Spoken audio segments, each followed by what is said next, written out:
A paz do Senhor, povo de Deus, a paz do Senhor, meus irmãos.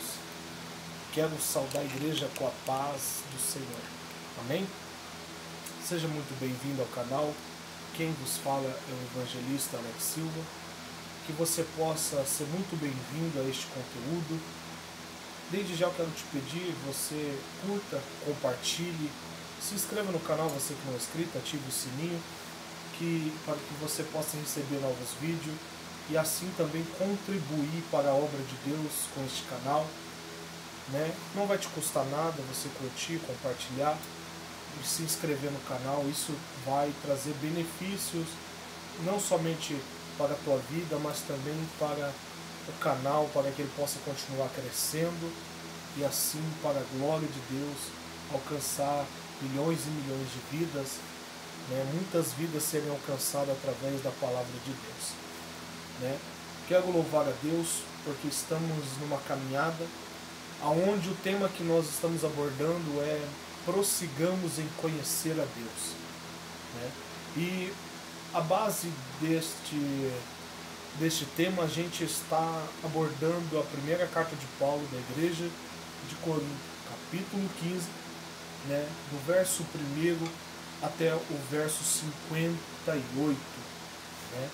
Estamos aqui abordando este texto e assim, conforme Deus vai trazendo algumas coisas, nós vamos trazendo aqui. Amém?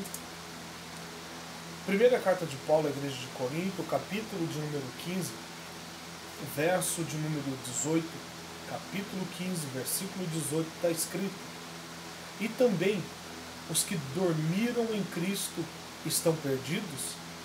Se esperamos em Cristo somente para esta vida, somos os mais miseráveis de todos os homens. Se de fato, porém, Cristo ressurgiu dentre os mortos e foi feita as primícias dos que dormem, pois assim como a morte veio por um homem, também a ressurreição dos mortos veio por um homem. Pois assim como todos morreram em Adão, assim também todos serão vivificados em Cristo. Cada um, porém, por sua ordem. Cristo o primeiro, depois os que são de Cristo na sua vinda. E então virá o fim, quando tiver entregado o reino a Deus, o Pai, e quando houver destruído todo o domínio e toda a autoridade e todo o poder. Amados, quando Paulo está trazendo sobre a ressurreição de Cristo, antes do versículo 19, ele vai tratar, porque na igreja de Corinto havia rumores, havia pessoas, havia alguns que não acreditavam e tinham dúvidas a respeito da ressurreição dos mortos. Foi um tema muito abordado e difícil de compreensão de muitos na época. Até nos dias de hoje existem pessoas que não creem, não acreditam na ressurreição de Cristo. Até acreditam que Jesus ele veio, existiu de fato, porque não só a arqueologia, mas como a ciência mostra também que a palavra de Deus ela é verdadeira, mostra de fato que Cristo houve sim, Porém, muitos ainda não crêem, talvez 100% na ressurreição, porque não acredita no que existe depois desta vida terrena. Porque ainda tem dúvidas na sua cabeça, afinal de contas, seja por contos, seja por livros ou filmes, que sempre botaram coisas sobre além, no pós-vida, além daquilo que nós vivemos aqui, Quando morrer, para onde vamos, para onde iremos, O que acontece depois da morte? São perguntas que até hoje indagam muitas pessoas. E com certeza, se perguntarem para mim o que você espera, o que você pensa, qual é a tua certeza sobre o que vai acontecer depois da morte? Com certeza eu vou falar sobre o que eu creio na palavra de Deus, porque esta é a minha fé de que, como o próprio Cristo diz, que a fé vem pelo ouvir a palavra de Deus, e por ouvir ela gerou é uma fé em mim, e eu creio absolutamente no que está escrito na palavra, né? A Bíblia diz que depois da morte segue-se o juízo, né? Há um julgamento, mas para aqueles que estão em Cristo Jesus, ao seio de Abraão aguardando, e quando a trombeta de Deus tocar, quando acontecer dos mortos ressuscitarem primeiro, e logo depois nós, os que ficarmos vivos, seremos transformados e arrebatados seremos. Então eu creio que há um céu de glória nos aguardando. Só ler Apocalipse e lá vai falar com muitos detalhes a respeito do céu e das grandezas, de tudo aquilo que Deus já tem preparado para nós. Há um texto que eu amo esse texto. Esse texto me dá força e me dá cada dia mais a certeza da minha salvação. João, capítulo de número 14, Jesus disse: credes em Deus, credes também em mim. Na casa de meu pai há muitas moradas. Se não fosse assim, eu não vos teria dito, né? Ele começa o texto dizendo que a gente não deve turbar o nosso coração. Não turbe o vosso coração. Credes em Deus e crede também em mim. Por que Jesus disse isso? Por causa destas preocupações. O apóstolo Paulo passou isso por algumas igrejas. Por exemplo, a igreja tessalônica. A igreja tessalônica, ele vai dizer que ninguém deveria ficar perturbado, quer por epístola, quer por espírito, quer por palavra alguma. Como se o dia de Cristo já estivesse perto, porque pessoas usariam até mesmo a volta de Cristo para trazer coisas que talvez nem fundamento tem, para trazer coisas que perturbam as pessoas. E ele vai dizer que a vinda de Cristo, todos nós sabemos, ele virá como ladrão, virá como relâmpago. Porque assim como o relâmpago sai do ocidente e se mostra até o oriente, assim será também a vinda do Filho do Homem. Uma das comparações da sua vinda, o próprio Cristo diz em Mateus capítulo 24, dizendo: olha, porém daquele dia e hora ninguém sabe, nem os anjos do céu, mas unicamente o meu Pai.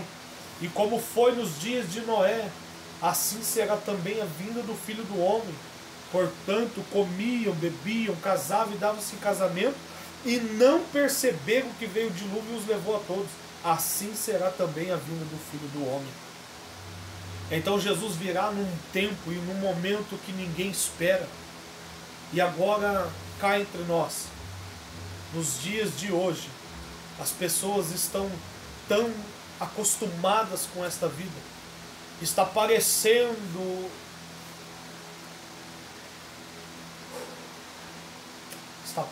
Israel na terra do Egito. Lembra?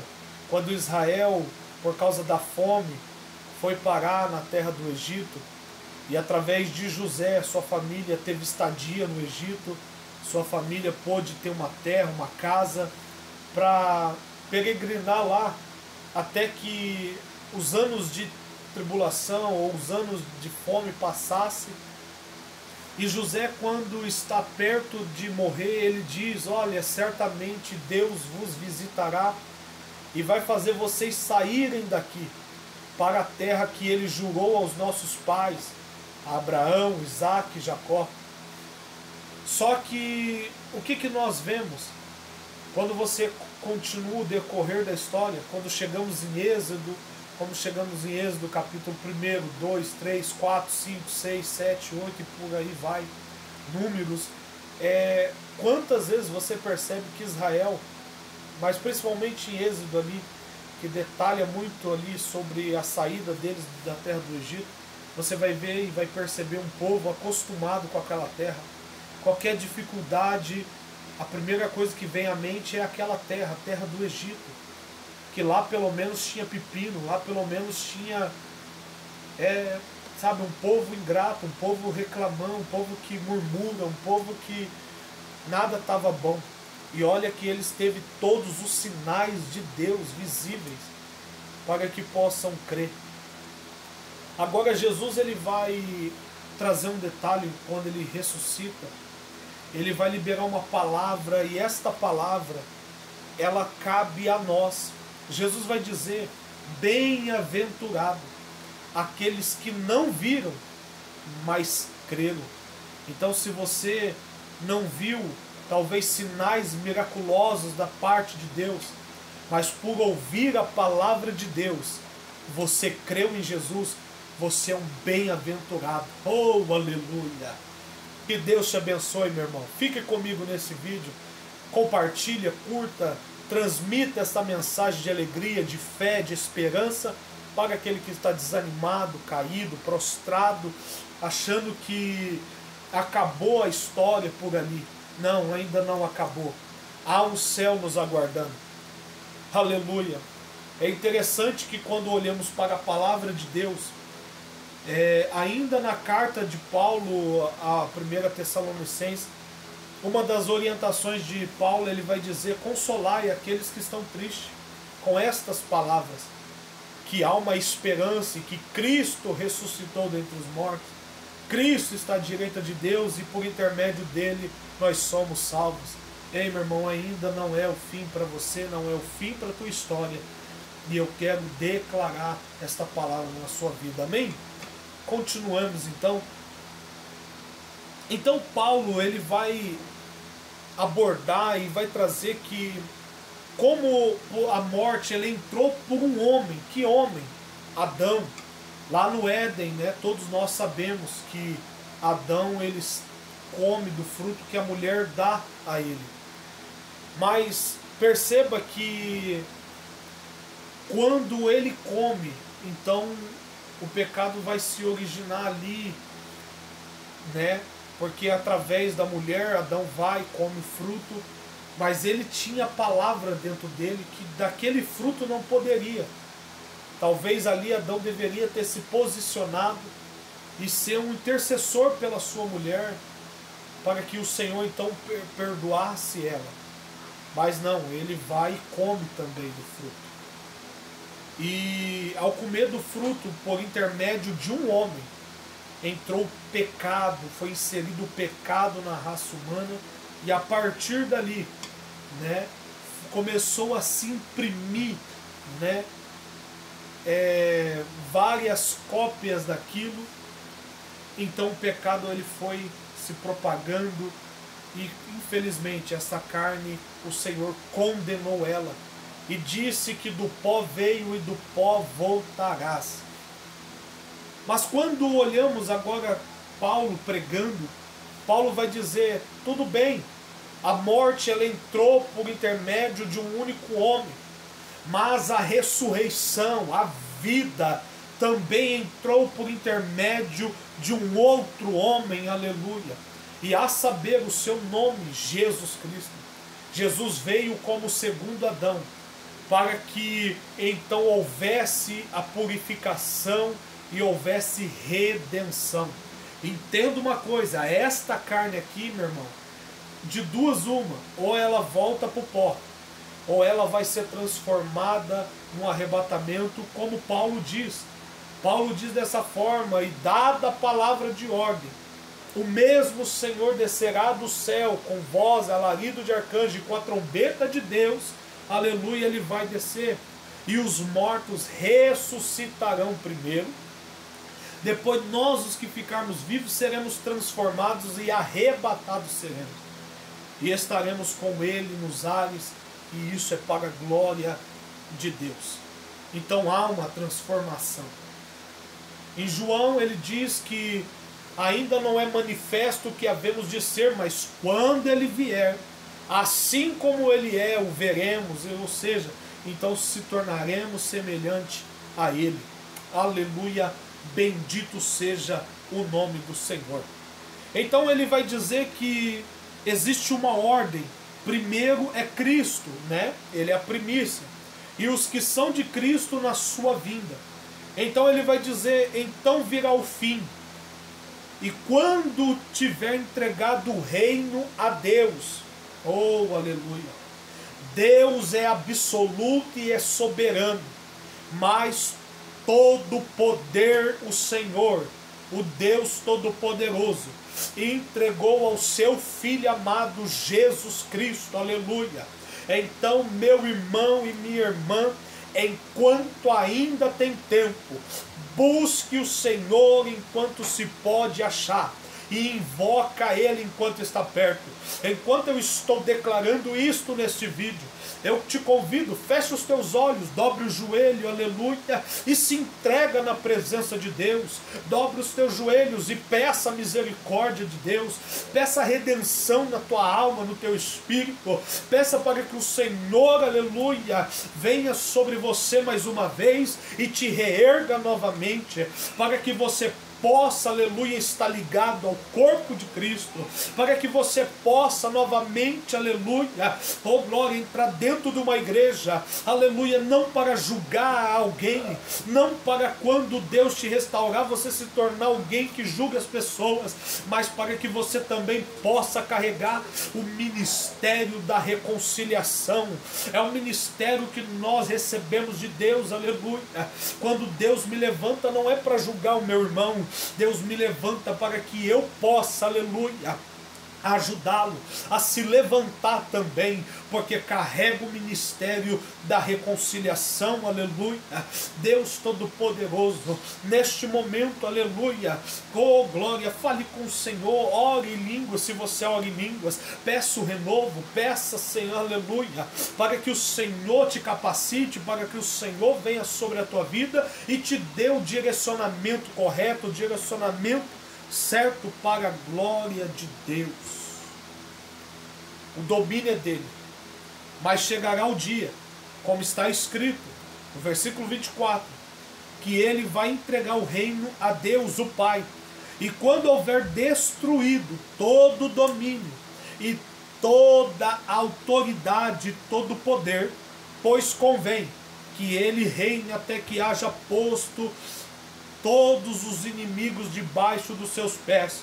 Ora, o último inimigo que há de ser destruído é a morte.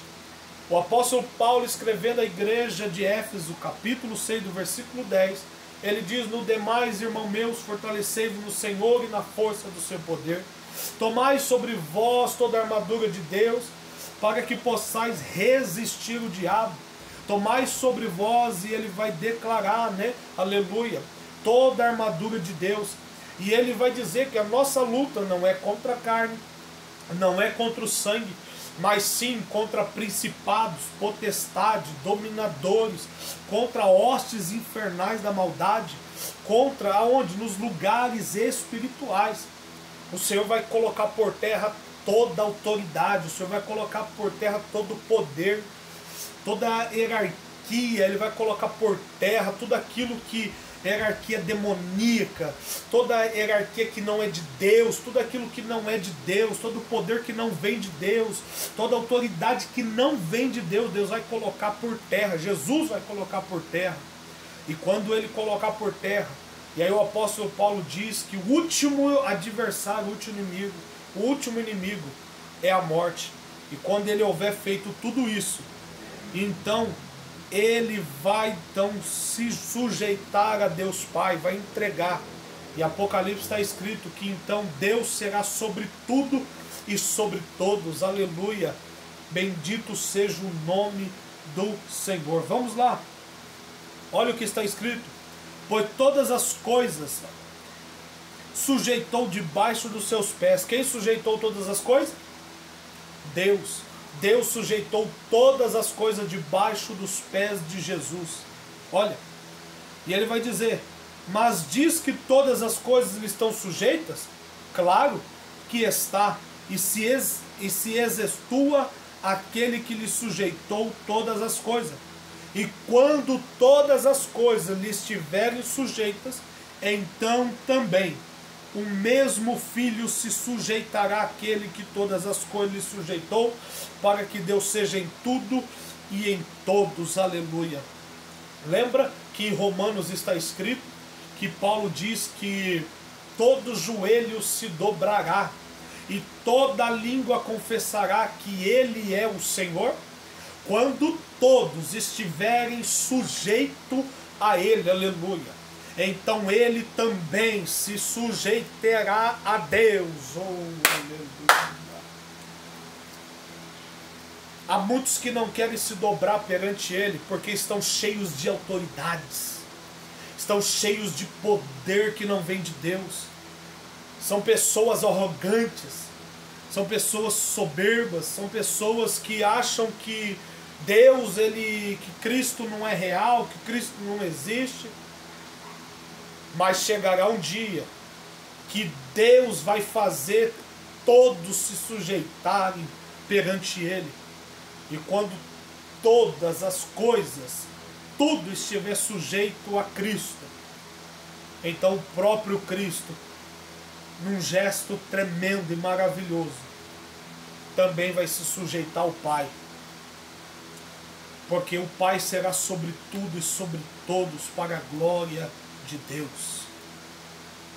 Meu irmão, há muito sobre a palavra de Deus, mas o principal que nós devemos crer não é brigar por entendimentos, mas sim brigar pela fé. Pela fé. E a nossa luta, lembra, não é contra a carne nem contra a sangue. Há muitas pessoas degladiando as escrituras, um querendo mostrar para o outro que isso aqui é isso aqui é aquilo, mas estão esquecendo de pregar o verdadeiro evangelho àqueles que estão precisando e carentes de ouvir uma palavra que cura, uma palavra que transforma e que liberta. Lembra dos discípulos de Jesus, quando Jesus volta do Monte da Transfiguração, estavam disputando com os discípulos dos fariseus para expulsar um demônio. Ao invés de se posicionarem na presença do Senhor, para que o demônio então fosse sujeito. O demônio não estava nem aí, mas quando Cristo veio, o demônio teve que sair. Entenda isso. Lógico que ali o Senhor vai tratar e vai falar que aquela casta não sai senão com jejum e oração.